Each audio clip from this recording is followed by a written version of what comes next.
Hoy vamos a ver el capítulo 10, todo el capítulo 10 de Eclesiastés. La semana pasada abarcamos los versos 1 al 4, hoy vamos a ver del 5 al 20.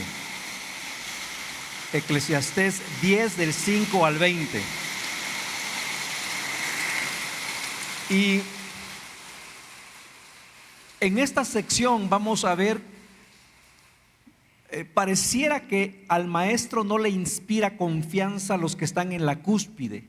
El maestro, recuérdense, el Coelet es Salomón, que al mismo tiempo fue rey, pero él observó los otros reinos a su alrededor y hoy vamos a ver una serie de proverbios, de proverbios, y nos da la impresión de que él no está contento con el liderazgo, con los reyes o con algunos gobernantes, porque ha observado que por decisión del rey ponen a personas no idóneas en lugares importantes. Cualquier parecido con la realidad no es coincidencia.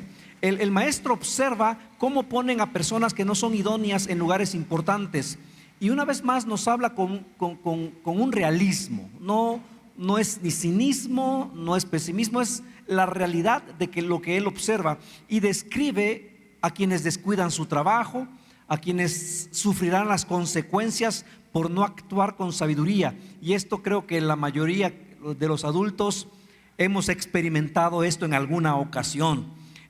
Menciona al necio, no le gusta aprender, es impulsivo, cree que todo lo sabe. Y esto ya lo ha mencionado en los proverbios. Vamos a leer antes de Eclesiastés un Proverbios 18:6. Y dice Proverbios: con sus palabras los necios se meten continuamente en pleitos, van en busca de una paliza. Levante la mano y todo aquel que se identifique.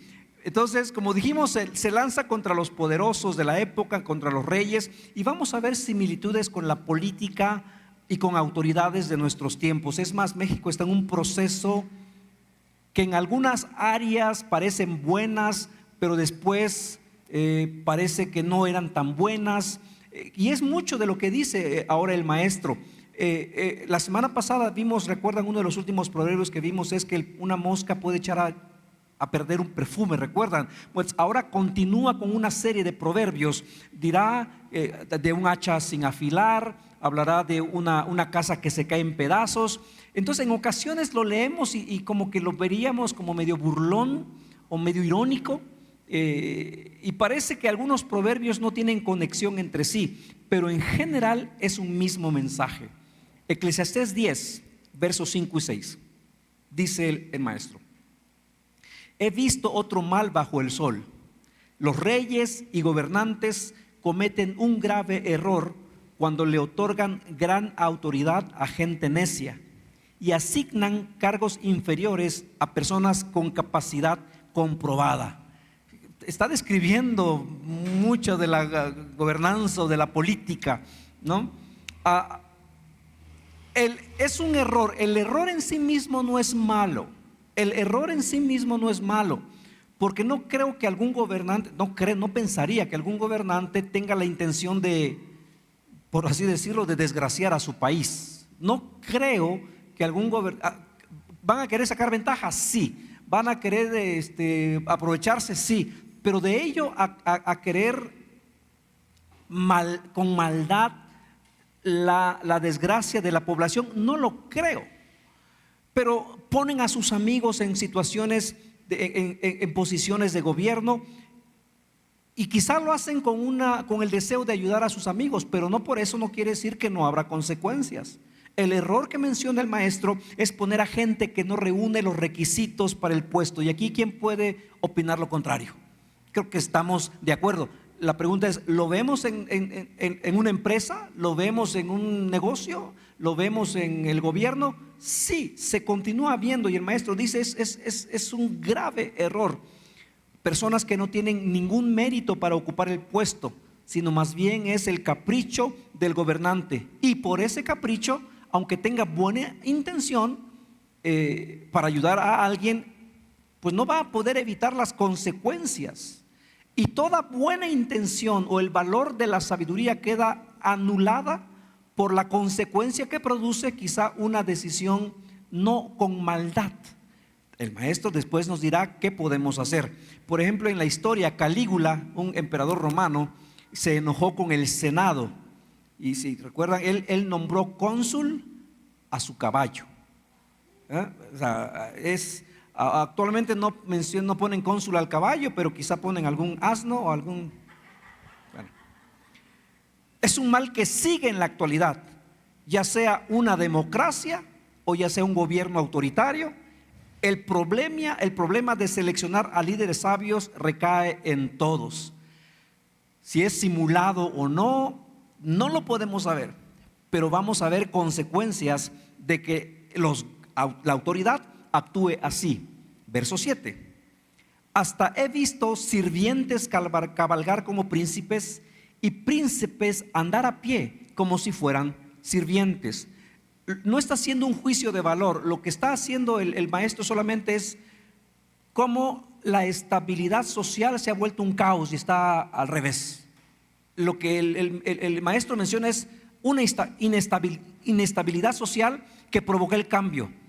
Una vez más, creo que México en esta etapa política da muchas señales similares a lo que está mencionando, sin querer meterse en política, pero en ocasiones una buena intención lleva a cambios drásticos que no se pueden sostener. Y es lamentable que en ocasiones hay errores políticos que son costosos para la sociedad, ¿no? Hay corrupción en un lado, para mejorarlo vamos a hacer esto, pero la solución en ocasiones no resulta con la intención deseada. Pero dejemos la política, vamos a un negocio, vamos a la familia, vamos a decisiones personales. ¿Cuántas decisiones que se pueden tomar por capricho, porque yo quiero que se haga así y después resulta que, bueno, es que era un capricho y ya ni le ponemos atención y hay consecuencias? Es lo que está diciendo el maestro. Y el maestro denuncia la inversión, el caos que hace una sola decisión. Si en alguna ocasión yo tuve un jefe en la Ciudad de México que era de esos jefes que tienen una característica, me decía, llama, consigue tal. Yo llamaba, ¿no? Y no me contestaba, no me entraba. ¿Qué pasó? ¿Ya está? ¿Todavía no? ¿Por qué? ¿Por qué tarda tanto? Si ya pasaron 10 minutos. Y no es que no contestan. A ver, y le contestaban. No sé qué, no sé si les ha pasado. No, entonces ya después de eso me decían, no, has marcado mal, no. Es lo que está denunciando, que hay liderazgos que cometen errores no con una mala intención. Cuidémonos nosotros de no cometer errores aún con buena intención. Verso 8.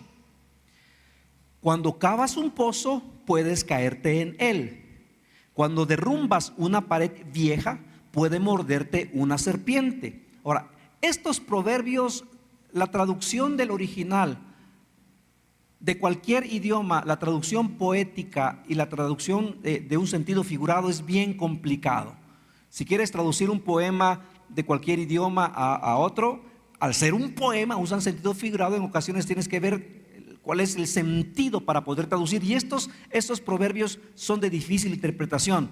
Pero en esencia lo que coincide en varios de los comentaristas es el que cava un pozo para provocarle daño a otro, en ocasiones él mismo va a caer en el pozo. Dicho de otra manera, las malas intenciones frecuentemente se vuelven contra quien lo hace, ¿no? Si hacemos algo con maldad, si hacemos algo, frecuentemente se revierte. Es lo que está diciendo el maestro. En Salmo 57:6 lo dice así: mis enemigos me tendieron una trampa, estoy cansado de tanta angustia, cavaron un pozo profundo en mi camino, pero ellos mismos cayeron en la trampa. En Israel los agricultores solían poner trampas para animales grandes, que era como en las documentales, ¿no? Cavan un pozo y ponen una hojarascas para cubrir el hoyo, pero si se olvidaban y caminaban por esa parte, pues ellos caían en la trampa. Ese es el sentido de este verso. Cuando derrumbas una pared vieja, puede morderte una serpiente. La zona de Israel es muy pedregosa. Entonces muchas de las cercas o divisiones las hacían poniendo piedras sobre piedras. Formaban una separación, pero no era muy sólida, que digamos. Y si alguien quería entrar violentamente, podía alborotar las piedras, y a las piedras, al no estar pegadas con ningún material, estuco o cemento, pues ahí se anidaban las serpientes, y dice, puedes alborotar el nido. El punto es que algunos por maldad buscan hacer daño a otras personas y terminan haciéndose daño solo a ellas mismas. Ese es el punto a aprender. Verso 9 de Eclesiastés: cuando trabajas en una cantera, las piedras pueden caerte encima y aplastarte.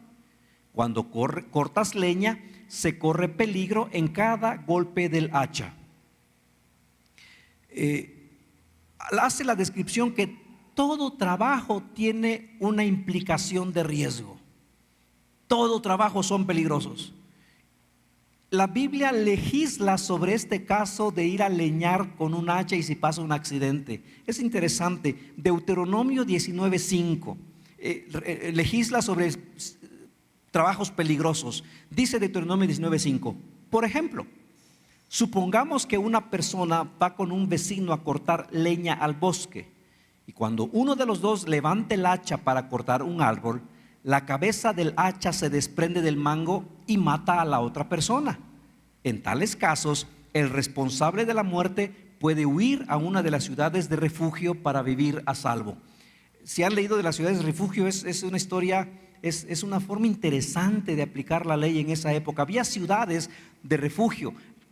Tomando este ejemplo, había un accidente y moría, y si la familia se enteraba, no iban a saber cómo sucedió el caso. Fue un accidente, pero no iban a saber. Al que se le soltó la cabeza del hacha tenía que correr a la ciudad próxima, que era de refugio, y una vez que entraba ahí ya no podía. Era como como la base, ¿no? 1, 2, 3 por todos mis amigos. Ya no corría peligro, ya tenía que haber todo un proceso. Eso también fue puesto por nuestro Señor. Lo que está diciendo, por Dios, hasta los trabajos comunes, honestos, hay riesgos y hay peligros. Ahorita me estoy dando cuenta que no sé ni cómo me quité un pedacito de piel. Manejar moto tiene sus riesgos y peligros. Todo lo que hagamos tiene riesgos, es lo que está diciendo el maestro. Por lo tanto, ¿qué? Hay que tener precaución. Aunque hagamos una misma cosa repetidas veces, en ocasiones, porque las hacemos repetidas veces, ya no ponemos la atención y pasa un accidente. Y decimos, pero si esto lo he hecho siempre, ¿por qué ahora? Todo trabajo implica un riesgo. Debemos orar entonces constantemente por protección, por guía, por ayuda en el trabajo, porque aunque es nuestro trabajo y es honesto, no estamos haciendo nada malo, pero hay riesgos, hay consecuencias inesperadas. Verso 10: si se usa un hacha sin filo, hay que hacer doble esfuerzo. Por lo tanto, afila la hoja. Ahí está el valor de la sabiduría. Ayuda a tener éxito. ¿Qué está diciendo este verso? Aunque la sabiduría tiene sus ventajas, se puede desaprovechar. Aunque la sabiduría aunque tengamos sabiduría, pero no damos los pasos adecuados, podemos desaprovechar. No sé si ustedes han escuchado la frase o la han dicho, era una persona con tantas habilidades, con tantas capacidades, pero echó a perder su vida. A esto se refiere. No basta con ser sabios, hay que aplicarlo. Hay que tener una perspectiva más amplia. Hasta ahora el maestro ha mencionado algunos proverbios que presentan peligro en las acciones cotidianas de la vida diaria, ¿no? Una casa, un hacha. El reto que representa se puede evitar únicamente aplicando la sabiduría y la prudencia. Se ahorra mucho esfuerzo si al hacha le sacas filo. Es lo que está diciendo. Y esto tiene aplicaciones para todas las áreas de la vida y todos los niveles de la vida, incluido el espiritual. Si un cristiano se conforma con llegar cada semana y sentarse, pero no afila su hacha, cuando quiera pelear espiritualmente, le costará mucho. Si un alumno no se afila, no estudia, no se prepara, tendrá dificultades para avanzar en su educación. Si unos padres no afilan a sus hijos para enfrentar las dificultades de la vida, sufrirán en algún momento en el futuro. Entonces estamos viendo, no hay empresa que no conlleve riesgos. Aunque tengamos sabiduría, no sirve de nada si no la aplicamos en el momento correcto. Incluso menciona sabiduría hasta para cortar leña, algo tan simple. Afilar un hacha, ¿lo puedes hacer o no lo puedes hacer? Y si no afilas lo que necesitas afilar, dice el maestro, te costará doble esfuerzo, tienes que usar más fuerza después. Entonces es verdad, la sabiduría tiene ventaja de hacer las cosas con éxito, con eficiencia, pero no basta solamente tener la sabiduría, hay que aplicarla y hay que pulirla. Aquel que diga yo ya sé todo, los necios son los que dicen eso, yo ya no necesito aprender, yo debo nada más enseñar porque aprendan ahora que estoy aquí. El que ya no quiere aprender, no está dispuesto a aprender, es más probable que cometa muchas faltas. Verso 11: si una serpiente te muerde antes de que la encantes, ¿de qué te sirve ser encantador de serpientes? Lo que está diciendo es lo mismo. La sabiduría no tiene ninguna ventaja si no la aplicas en el tiempo apropiado.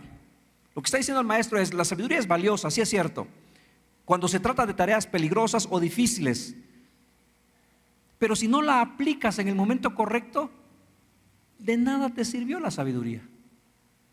Yo sabía que no debía hacer esto, pero lo hiciste. Y ya decía yo que tenía que hacer esa llamada, pero no la hiciste.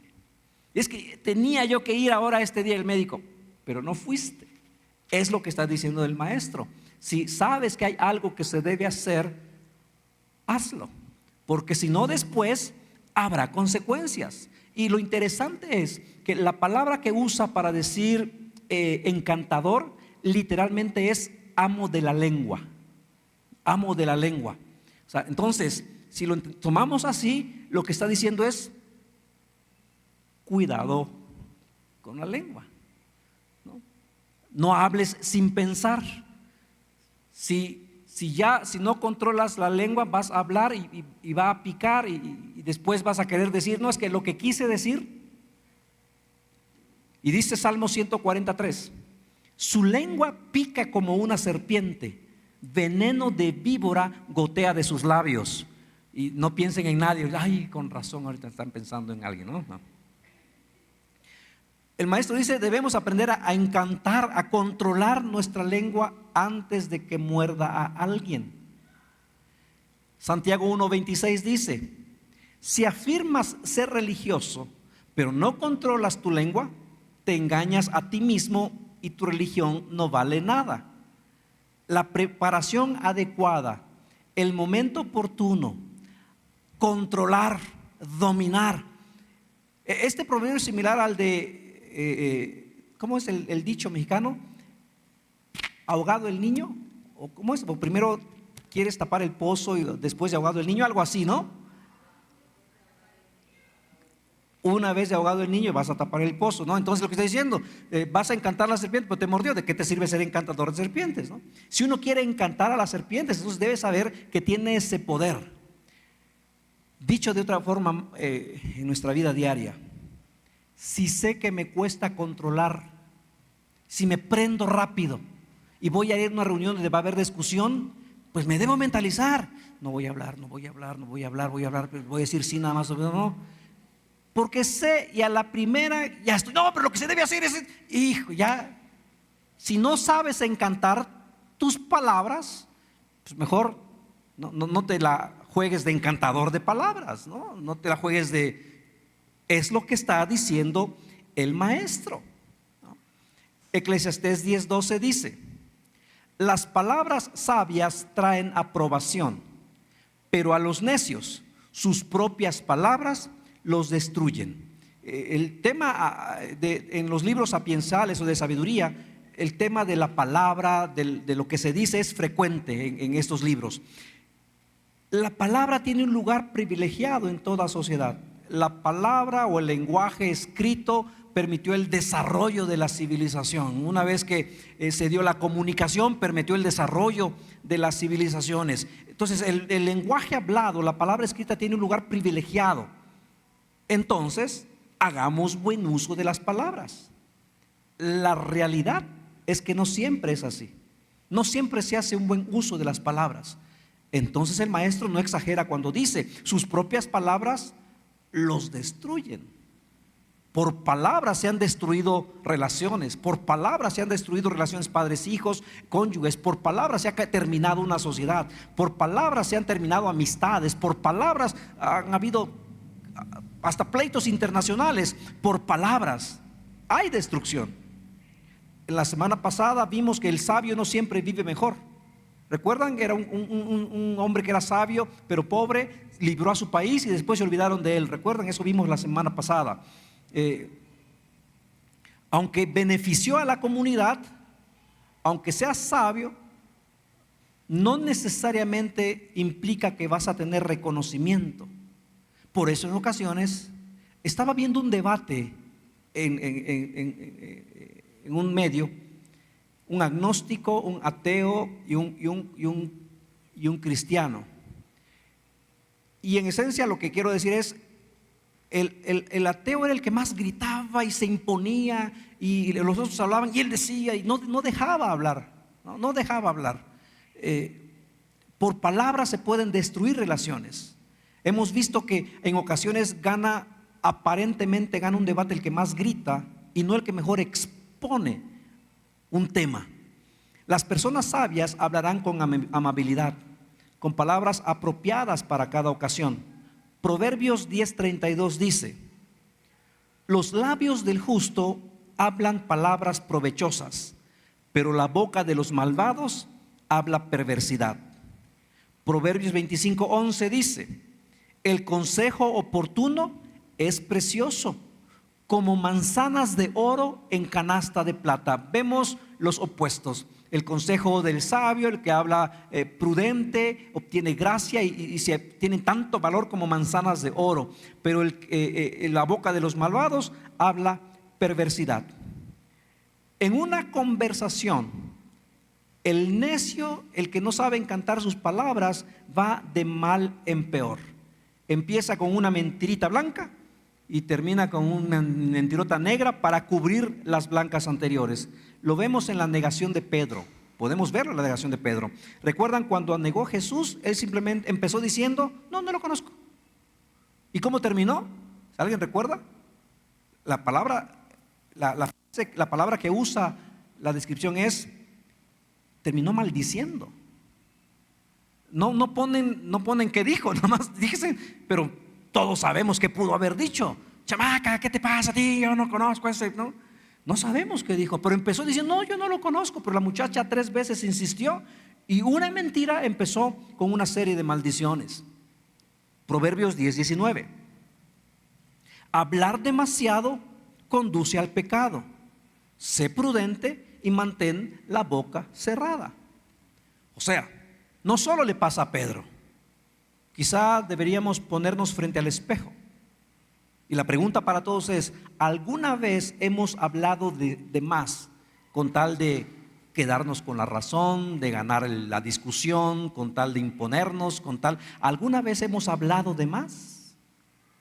Hablar mucho nos puede llevar a decir cosas que después nos arrepentimos de decir.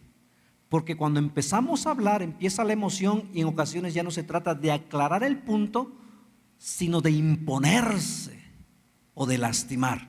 Por eso dice la palabra: cuida tus palabras. Verso 13 y 14: los necios basan sus pensamientos en suposiciones insensatas, por lo tanto llegan a conclusiones locas y malvadas. Hablan y hablan sin parar. Nadie sabe a ciencia cierta qué es lo que va a suceder. Nadie puede predecir el futuro. Las palabras necias llevan a la ruina. Lo que dice es maldad, locura. Y en los proverbios las palabras son comparadas a armas de guerra. O sea, así de importantes son. Proverbios 25:18 dice: Decir mentiras acerca de otros es tan dañino como golpearlos con un hacha, herirlos con una espada o lanzarles una flecha afilada. Y es tan bonito hablar de otros, ¿no? Así como que, ay, echar chisme. Dice, es tan dañino como darles un hachazo, un espadazo o una flecha. Proverbios 13:13. Los que desprecian el consejo buscan problemas. Los que respetan un mandato tendrán éxito. Dice el verso del maestro: los necios basan sus pensamientos en suposiciones, por eso no supongas nada de nadie. Hablan de todo tema, hablan hasta del futuro y va a pasar esto, y lo dicen con tanta seguridad que el necio siempre va a encontrar a alguien que le haga eco. Siempre va a encontrar un Quijote, siempre va a encontrar su Sancho, ¿no? Un Batman siempre va a encontrar su Robin. Un Winnie siempre va a encontrar su, ¿cómo se llama el niño? Robinson, ¿no? Algo así se llama el niño. Christopher, ese es. Siempre tiene algo que decir el necio de todos los temas, incluyendo el futuro. Y el maestro dice, pues nadie sabe a ciencia cierta qué es lo que va a suceder. Santiago, el hermano de Jesús, tal parece que leyó el Eclesiastés, porque nos da este mismo consejo. Santiago 4, verso 3 y 14.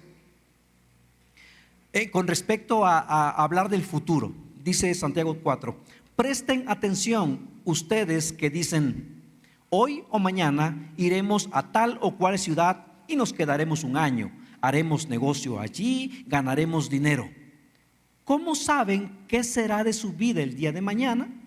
La vida de ustedes es como la neblina del amanecer, aparece un rato y luego se esfuma. Lo que deberían decir es, si el Señor quiere, viviremos y haremos esto o aquello. De lo contrario, están haciendo alarde de sus propios planes, y semejante jactancia es maligna. No, mañana vamos a hacer el necio. Cuando deberíamos tomar en cuenta que la vida es un don de Dios. El necio se esfuerza, pero sus esfuerzos siempre van a ser vanos porque no considera a Dios, no tiene prudencia ante lo desconocido. Entonces vemos, las palabras del necio son nocivas de principio a fin. El que menos se da cuenta es él. Y para él sus palabras son dulces como miel, o son sabiduría pura, y se pica hablando y sigue hablando y sigue hablando. Cuando dice el maestro, ignora hasta lo del presente, mucho menos va a saber del futuro. El necio multiplica palabras sobre todo lo que se le ocurre. Temas que nadie más quiere tratar, el necio las trata como si fuera un experto. Verso 15. Los necios se agotan tanto con un poco de trabajo que ni siquiera saben cómo regresar a su casa. Lo que está diciendo es, el peso de la frase lo da la segunda parte. Se pierden, no saben cómo llegar a su casa. Hasta en las cosas más sencillas se pierden. En un sentido espiritual, dice la Biblia que el camino para la salvación es angosto y ancho el camino de la perdición, y no muchos la encuentran. El necio hasta el camino a casa no encuentra. Dice Isaías 35:8: un gran camino atravesará esa tierra, antes vacía. Se le dará el nombre de carretera de la santidad. Isaías 35:8. Los de mente malvada nunca viajarán por ella. Será solamente para quienes anden por los caminos de Dios. Los necios nunca andarán por ella. El necio hasta va a extraviarse, puede extraviarse del camino que lleva a la salvación por actuar con necedad, pero él no lo entenderá o no lo sabrá así. Trabaja para nada, se cansa sin provecho. Ahora, si no encuentra el camino de regreso a su casa, ¿cómo va a poder encargarse de las tareas más sencillas? Eclesiastés 10, 16 al 17. ¿Qué tristeza sufrirá el pueblo gobernado por un sirviente, cuyos líderes hacen fiesta desde la mañana? Dichoso el pueblo que tiene por rey a un líder noble y cuyos dirigentes festejan en el momento apropiado para trabajar con fuerza y no para emborracharse. Ahora el maestro vuelve una vez más al tema de la sabiduría y necedad, pero ahora vuelve una vez más al tema de la política práctica. Una vez más interesa cómo el país es gobernado por dirigentes que no pueden gobernarse a sí mismos. Vemos cómo la influencia se filtra en todos los niveles de gobierno. Si las escaleras deben barrerse de arriba hasta abajo, para empezar, no deberían estar sucias las escaleras del gobierno. Un gobernante que no se gobierna a sí mismo, sin sabiduría, rodeado de personas que solamente le dicen lo que él quiere escuchar, es un hombre que no ha sabido cómo crecer. Cuando dice en el original, gobernado por un sirviente, en el original da la impresión, da la idea de una persona que no ha madurado, un muchacho, una persona que no ha crecido. Isaías 3:12 dice: líderes inmaduros oprimen a mi pueblo y las mujeres lo gobiernan. Oh pueblo mío, tus líderes te engañan, te llevan por el camino equivocado. Israel tuvo su buena dosis de malos gobernantes. Isaías 5:11 dice: qué aflicción para los que se levantan temprano por la mañana en busca de un trago de alcohol y pasan largas noches bebiendo vino hasta tener una fuerte borrachera. 5:22: qué aflicción para los que son campeones a la hora de beber vino y se jactan de la cantidad de alcohol que pueden tomar. Esto se escribió hace 2500 años, hace 3000 años, y esto me parece escucharlo en cualquier lugar. No, éramos 4 y nos acabamos 2 patotas. No sé a qué se refieran, pero así escucho que dicen. Éramos 4, pero no vieras. Y dice, son campeones a la hora de, y se jactan de la cantidad de alcohol que pueden tomar. El maestro Salomón quizá ni siquiera imaginaba que su propio hijo Roboam sería uno de esos necios que no escuchó consejo. Su propio hijo quizá no afiló el machete, no afiló a su hijo. Primera de Reyes 12:8 dice: sin embargo, Roboam fue hijo de Salomón. Roboam rechazó el consejo de los sabios, de los ancianos, y pidió en cambio la opinión de los jóvenes que se habían criado con él y que ahora eran sus consejeros. Hablando de un gobernante que pone en posiciones de autoridad a personas que no tienen la capacidad, Roboam fue uno de ellos. Y puede leer la historia, las consecuencias que tuvo. Cuando un pueblo es gobernado por personas así, lo primero que desaparece es la justicia y la verdad. Isaías 59:14: nuestros tribunales se oponen a los justos y no se encuentra justicia por ninguna parte. La verdad tropieza por las calles y la honradez ha sido declarada ilegal. Con liderazgo así, una vez más, llevemos este principio a la empresa, al trabajo, a la oficina, a la familia, a las decisiones propias. No pensemos solamente hacia terceras personas porque nos está hablando a todos. Todos tenemos esta capacidad, no sé si sea capacidad en término positivo, pero todos podemos cometer o podemos caer en los asuntos que está tratando el maestro. O quizá hemos caído en alguna ocasión. Hay líderes que usan la autoridad para edificar la nación y el maestro dice: son bendición. El día de ayer platicábamos con una persona que su papá es autoridad municipal aquí en una región aquí de la ciudad, y dice: es cristiano, pero la comunidad es de usos y costumbres. Entonces en las fiestas no, es que es difícil. Entonces lo que ha hecho mi papá, dice, ha limitado los horarios. Entonces porque no puede hacer mucho, pero después algunas personas ya le agradecen porque ya limitó los horarios de las fiestas. Entonces ya no pueden amanecer con las patotas. Limitó ciertos productos, no permite todo. Entonces es un líder sabio, una autoridad sabia, pues es beneficioso para el pueblo. Josías fue un muchacho que buscó a Dios y pidió sabiduría para dirigir a su nación. Proverbios 31, 4, 5 dice: los gobernantes no deberían ansiar bebidas alcohólicas, pues si beben podrían olvidarse de la ley y no harían justicia a los oprimidos. Una nación, una organización, una familia con líderes nobles mantienen el equilibrio, trabajan y si descansan es para reponer fuerzas. Otra versión dice: y descansan para emborracharse. Los líderes sabios no, sino descansan para continuar haciendo el buen trabajo. Verso 18 de Eclesiastés 10: por la pereza se hunde el techo, por el ocio gotea la casa.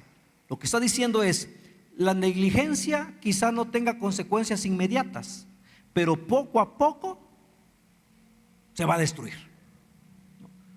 Una vez más, lo podemos aplicar en diferentes áreas de nuestra vida, ¿no? La negligencia espiritual, aquel que dice: no, pues yo ya toda mi infancia fui a la iglesia, yo creo que ya con que vaya una vez al mes ya compenso, ¿no? Yo hoy no voy a leer la Biblia, hoy no voy a orar porque ya oré mucho la semana pasada. La negligencia, ¿no? Por la pereza se hunde el techo. Un gobierno descuidado, una familia descuidada, una relación descuidada, un trabajo descuidado tendrá consecuencias.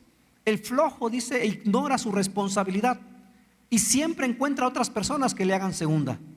Proverbios 18:9 dice: el que es negligente en su trabajo confraterniza con el que es destructivo. Juntóse con encontróse, ¿no? Cada roto encuentra su descosido, algo así dice un dicho también. La sabiduría entonces requiere diligencia y responsabilidad diaria. Verso 19 de Eclesiastés 10: una fiesta da alegría, un buen vino felicidad, y el dinero lo da todo. Este es un proverbio irónico que refleja una realidad de la vida. El dinero es funcional, pero no lo es todo. No está ensalzando el materialismo, solo menciona, así hace una observación pura de la versatilidad y de la utilidad del dinero. No está probando el materialismo, es una observación realista. La fiesta, el buen vino, el dinero. Está mencionando el uso específico de cada uno.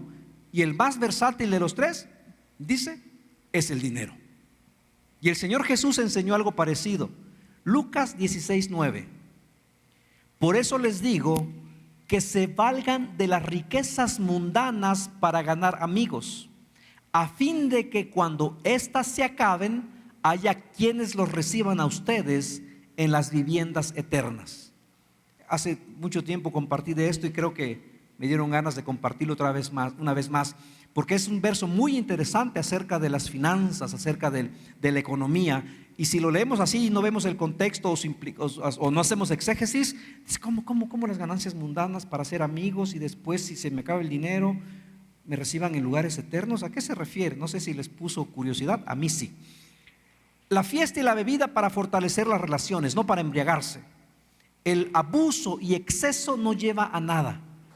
El dinero, la comida, el vino, si se reconoce como un regalo de Dios, necesariamente va implícito su buena mayordomía, un buen uso de algo bueno que se reconoce como un don de Dios. Si no meto a Dios en la ecuación, voy a abusar de la comida, del vino y del dinero. Entonces es verdad, hay un tiempo para todo, hemos leído en el capítulo 9, pero es de sabios entender cuál es el tiempo para qué. Y el sabio sabrá reconocer ese tiempo y no dejará que interfieran con sus responsabilidades en la vida. Y terminamos el verso 20 de Eclesiastés 10, dice: nunca te burles del rey, ni siquiera en tu mente. Aquí es una hipérbole. Recuerdan que en la primera o segunda lección vimos los lenguajes que usa, es una exageración. No te burles del rey ni siquiera en tu mente, y no te mofes de los poderosos ni siquiera dentro de tu dormitorio, pues un pajarito podría transmitir tu mensaje y contarles lo que dijiste. Un presidente de una nación de Centroamérica, ¿no?, dice que un pajarito le daba información. No sé si alguien la haya leído, recuerde quién, pero no vamos a mencionar. Una vez más se dirige a quienes ostentan el poder y a quienes les rodea. Entonces el maestro termina con un consejo de cómo vivir en una sociedad complicada, ¿no? Cómo vivir en una sociedad complicada, cómo vivir con relaciones complicadas, cómo vivir en un ambiente complicado, tóxico. Y el primer paso es sobrevive, ¿no? Sobrevive. Entonces, no critiques, pero se va más allá. No critiques a esos líderes malos porque perturban tu corazón. En todo caso, si hay algo que merece actuar, actúa. Por una parte, se debe respeto a la autoridad, y eso empieza en el corazón. Si el corazón está lleno de amargura y resentimiento, tarde o temprano saldrá una expresión imprudente o una palabra equivocada y que eventualmente puede salir a la luz. Mateo 12:34 dice: pues lo que está en el corazón determina lo que uno dice. Este texto no se trata de ser cobarde. Pues entonces, ¿qué? Si veo algo malo, ¿no debo hablar? No, no se trata de ser cobarde, se trata de no ser chismoso, sino hablar con quien es necesario y no hacer de un rumor, un chisme, algo que es importante, y de ser necesario confrontarlo a cualquier costo. Hay un libro, si pueden estudiar o investigar la vida, hay un personaje alemán de la Segunda Guerra, que vivió durante la Segunda Guerra Mundial, nació en 1909 creo, Dietrich Bonhoeffer. Dietrich, D-I-E-T-R-I-C-H B-O-N-H-E-F-F-E-R, Bonhoeffer. Un joven teólogo. Si encuentran algo de él y les gusta leer, lo que encuentran de él es fenomenal. Y él estuvo cuando el movimiento nacional socialista empezó en Alemania, que fue el movimiento nazi. Y él perteneció a la iglesia, no recuerdo el nombre, que confrontó directamente a las iglesias que se estaban adhiriendo al movimiento nazi. Él vio el peligro, Bonhoeffer, y lo denunció. Sus amigos teólogos le dijeron: vente. Lo llevaron a Inglaterra para que estuviera ahí, después lo llevaron a Estados Unidos, pero él dice: no, yo no puedo, porque le dijeron: desde allí escribe y tendrás más impacto. Y él dice: no, yo no puedo escribir algo desde acá, yo tengo que ir a mi país y denunciar lo que está pasando en mi país. Y fue y escribió, y lo encarcelaron. Y en 4 meses antes de que liberaran a Alemania, a Berlín, lo asesina el movimiento nacional socialista nazi, y lo ahorcaron por defender sus convicciones, por denunciar lo que evidentemente no era correcto. Es lo que está diciendo. No es fácil. Lo más fácil es hacer un rumor. Y dice: no, si vas a hacer rumores, mejor no digas nada. No, ten cuidado, porque un pajarito puede ir y decirle, y no habrás hecho un impacto positivo, no habrá servido de nada, y nada más te van a matar, ¿no? O vas a sufrir las consecuencias. Es lo que está diciendo este proverbio. Si es necesario, háblalo y confróntalo a cualquier costo. Hablar y pensar con prudencia. Hay un libro, una biografía que escribieron de él. El autor se llama Eric Metaxas. Y el libro se llama Profeta, Pastor y Mártir. No recuerdo si pastor, pero tiene las palabras profeta, mártir. Eric Metaxas lo escribió, está muy bueno. Terminamos con esto. Si la vida es complicada, vivir en sociedad es complicado. Vamos a estar rodeados de todo tipo de personas prudentes, personas sabias, personas necias, personas tóxicas. Es inevitable vivir en una comunidad así. Y el maestro hace observaciones. Si no hay vida después de la muerte, esto estoy hablando en contexto, no del capítulo 10. Si no hay vida después de la muerte, entonces lo mejor que puede uno hacer es disfrutar de los placeres mientras es posible. Y el dinero sirve para sacar de muchos apuros. Pero si hay una vida después de la muerte, si hay un juicio después, entonces es importante ocuparnos de vivir con sabiduría. Vemos a personas no idóneas, terminan en los niveles altos de gobierno, Y la sabiduría puede minimizar los riesgos de vivir en un gobierno así. No, yo sé cómo me las armo, yo soy inteligente, yo voy a salir de aquí, yo voy a encontrar, como dice Salomón. No, cuidado, cuidado, porque hasta un hacha necesita afilarse. No hay garantía de que puedas prevenir todo lo inesperado que sucede en la vida. Terminamos el capítulo 10. Vamos al 11 y al 12, ya estamos a 3 lecciones de terminar. El maestro ya está por terminar su discurso. Los primeros capítulos fueron muy así, ¿no? Iba de un tema, iba a otro, nos confrontaba. Al final decimos, por fin, ¿es bueno o es malo? No sabíamos por dónde iba. El maestro ahora ya está cerrando. Ya estos consejos desde el de la semana anterior y hoy ya son más consejos concretos, claros de cómo vivir una vida. Va hacia el final del libro. Y nos advierte, está dando sus conclusiones más importantes. Y en esta sección nos advirtió del necio que se cree sabio, que se cree listo, pero nunca llegará al conocimiento. Segunda de Timoteo 3:7 dice, la segunda parte, la parte final de segunda de Timoteo dice: van detrás de nuevas enseñanzas, pero jamás logran entender la verdad. Como padres, como empresarios, como maestros, como amigos de alguien que nos escucha o que nos observa, tenemos la responsabilidad de proveer los medios necesarios a quienes están bajo nuestra responsabilidad, de afilarlos, de guiarles, de que lleven una vida agradable a Dios, útil en el reino. No siempre se convive con personas sabias. Entonces, seamos agradecidos por los sabios del pasado que estuvieron dirigiendo nuestras vidas, y oremos por líderes sabios en nuestros tiempos, a quienes escuchar, a quienes atender. Volviendo al tema de las palabras, quiero terminar con esto. Vivimos en una época en que se ha diluido la importancia de la semántica, la importancia de las palabras, el orden y la estructura de las palabras ha sufrido una transformación. Y actualmente pareciera que las palabras se han convertido en un medio para despertar las emociones y no un medio para comunicar la verdad objetiva. En muchos lugares, en muchos medios, la palabra se ha convertido en un instrumento para despertar emociones y no necesariamente comunicar una verdad. Lo vemos en la música, lo vemos en la política, lo vemos en los medios de comunicación, los vemos en la religión, donde muchas veces la manera como se dice algo tiene más importancia que el contenido de lo que se dice. Actualmente se ha privilegiado el que se diga lo que se siente, independientemente de si es veraz, si es objetivo o hasta científico. Seamos de los que defienden el peso de las palabras.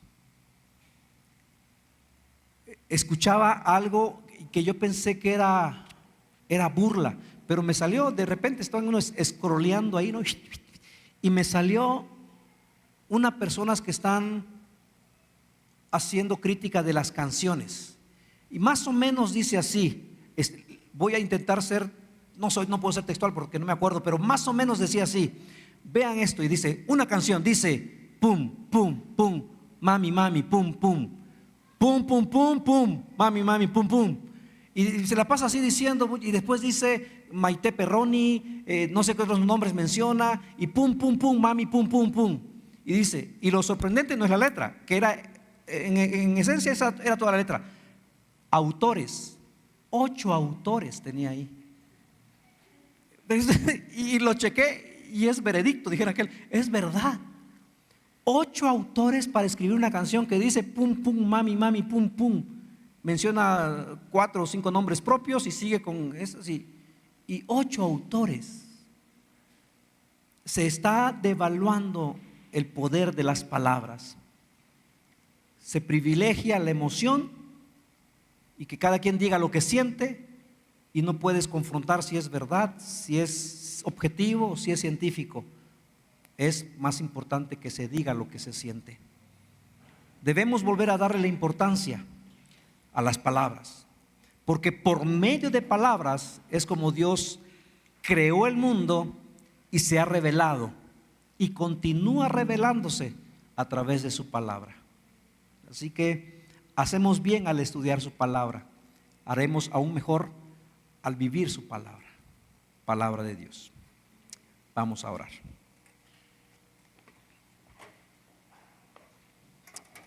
Amado Padre Celestial, te damos gracias porque tu palabra, Señor, es verdad, nos anima, nos reta. Y muchos de los proverbios que leímos hoy, Señor, pues sí somos. A veces no afilamos, no nos preparamos en las áreas que debemos prepararnos, no somos cuidadosos en los trabajos que hacemos cotidianamente y hay consecuencias o accidentes, hay consejos que no escuchamos, hablamos de lo que no sabemos. Padre, en ocasiones somos estos proverbios, pero Padre, gracias, porque lo que hemos estado estudiando, mi Dios, es para tener una vida mejor.